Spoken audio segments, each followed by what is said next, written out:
Define peace as society today defines it. What do you think of? Is it the absence of violence, war, or injustice?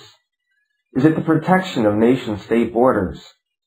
Or do you think about protest movements, anti-government slogans, or leftist orientations both politically and religiously? Sometimes even our conversations with Christians about peace assume these definitions and polarize the church in unhealthy ways. Let us be reminded to talk about peace from a biblical perspective, realizing that true peace cannot be limited to socio-political definitions. Shalom is the Hebrew word for peace, and is used most often as a greeting or a goodbye.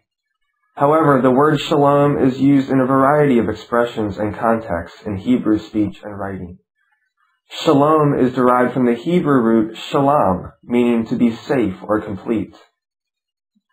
Shalom seems to encapsulate the hope of wholeness for the individual, within societal relations, and for the whole world. To say there is no dispute or no war does not capture the full sense of the word. Rather, completeness seems to be at the center of shalom. Indeed, what we learn from the scriptures about the many facets of God's shalom is that peace is much more than just the absence of violence, but rather is the very presence of God's wholeness and grace in this world. The biblical narrative consistently reveals this theme of God's presence and completeness. In the beginning, there was peace with God, peace with oneself, peace with others, and peace with creation. In Israel's ancient Near East context, peace with God meant that the people of Israel formed their identity around God's grace, not in self-knowledge, wealth, other gods, nation-state borders, or a king. Shalom in the ancient Near East context also meant an abundance of life for all people, an even distribution of material wealth through the Jubilee, and adequate care for the orphan, widow, and immigrant. Shalom was ultimately seen when God humbled himself and took the form of a man, came to earth where he taught and lived perfect shalom, and then died so that shalom could be experienced by all of creation.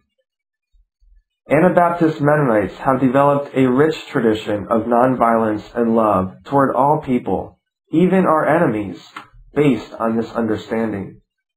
We have also developed an emphasis on healthy community and justice for all peoples, especially those who have been marginalized by society. We practice this ethic not because it is always pragmatic or effective, but because it is grounded in the principled belief that through the Holy Spirit, servants of God's kingdom are empowered to live differently from the world around them. Yet living God's shalom is always done in a specific place and in a specific time in history. Indeed, shalom is a complex word, experienced in many different ways and in different cultural contexts. Some might try to understand shalom from a privileged point of view, whereas others, depending on their context, may interpret it in a different way.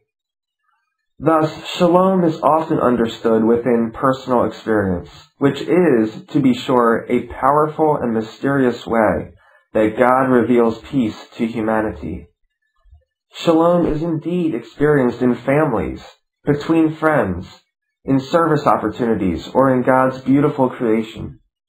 However, using experience as a theological source does not mean we can decide for ourselves what peace looks like in all of its many dimensions. Rather, we should open our experiences to the feedback of a faith community, ask how God's peace is seen in us, and how we can more faithfully witness to Christ's peace on earth. This witness to God's present but not fully realized shalom is the primary mission of the followers of Jesus Christ. We, the church, are called to be agents of God's peace, to be a sign of God's kingdom on earth.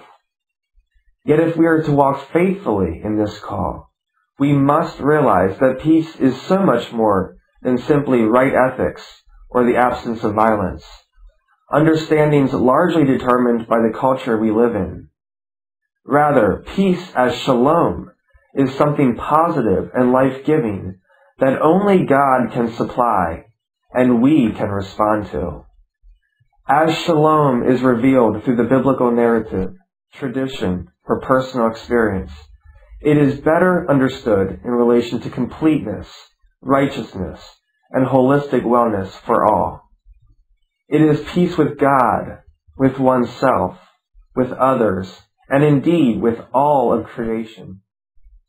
May we be a Spirit-driven church of Christ, walking forward in God's grace and peace. Shalom.